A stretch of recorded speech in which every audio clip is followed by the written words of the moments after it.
അസ്സലാമു അലൈക്കും വറഹ്മത്തുള്ളാഹി. അൽഹംദുലില്ലാഹി റബ്ബിൽ ആലമീൻ. വസ്സലാത്തു വസ്സലാമു അലാ അശ്റഫിൽ മുർസലീൻ വഅലാ ആലിഹി വസഹ്ബിഹി വസല്ലം. ഇന്നദ്ദീന ഇൻദല്ലാഹിൽ ഇസ്ലാം. അള്ളാഹുവിൻ്റെ അടുക്കൽ സ്വീകാര്യപ്രദമായ മതം വിശുദ്ധമായ ഇസ്ലാം മാത്രമാണ്. വിശുദ്ധമായ ഇസ്ലാം മാത്രമാണ് മതമായിട്ടുള്ളത്.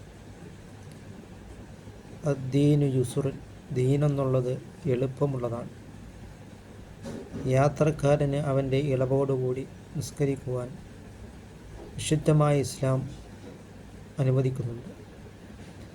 ജംഉം കസറുമായി നിസ്കരിക്കുവാൻ വിശുദ്ധമായ ഇസ്ലാം പഠിപ്പിക്കുന്നു. അതുകൊണ്ട് വിശുദ്ധമായ ഇസ്ലാം പഠിപ്പിച്ചതായ രൂപത്തിൽ നാം ജീവിക്കുവാൻ നാം ശ്രമിക്കുക. അങ്ങനെ അള്ളാഹുവിൻ്റെ പ്രീതിയിലായിട്ട് നാം ജീവിക്കുവാനും നാം ശ്രമിക്കുക.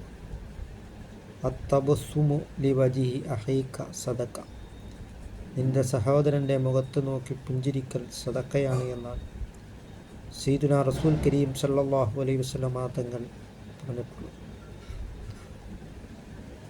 അതുപോലെ തന്നെ വിശുദ്ധ ഇസ്ലാം ലോകത്തിന് മൊത്തവും കാരുണ്യമാണ് പഠിപ്പിക്കുന്നത്.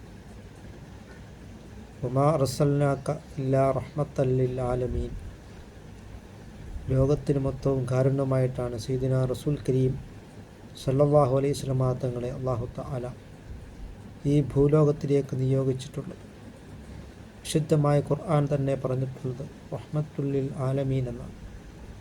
ലോകത്തിന് മൊത്തവുമാണ് സയ്യിദുനാ റസൂൽ കരീം സല്ലല്ലാഹു അലൈഹി വസല്ലമ തങ്ങൾ കാരുണ്യം. മതമുള്ളവർക്കും മതമില്ലാത്തവർക്കും അവിശ്വാസികൾക്കും ലോകത്തിന് മൊത്തമാണ് സയ്യിദുനാ റസൂൽ കരീം സല്ലല്ലാഹു അലൈഹി വസല്ലമ തങ്ങൾ കാരുണ്യം. അതിനാൽ ഇർഹമു മൻ ഫിൽ അർദി യർഹമുക്കും മൻ ഫിസ് സമാ, ഭൂമിയിലുള്ളവരോട് നിങ്ങൾ കാരുണ്യം ചെയ്താൽ ആകാശത്തിൻ്റെ അധിപനായ അല്ലാഹു റബ്ബുൽ ഇസ്സത്തും നിങ്ങളോട് കാരുണ്യം ചെയ്യുന്നതാണ്. അള്ളാഹുവിൻ്റെ കാരുണ്യം ലഭിക്കുന്നവരുടെ കൂട്ടത്തിൽ അല്ലാഹു തആല നമ്മളെ ഉൾപ്പെടുത്തുകയും ചെയ്യുമാറാകട്ടെ.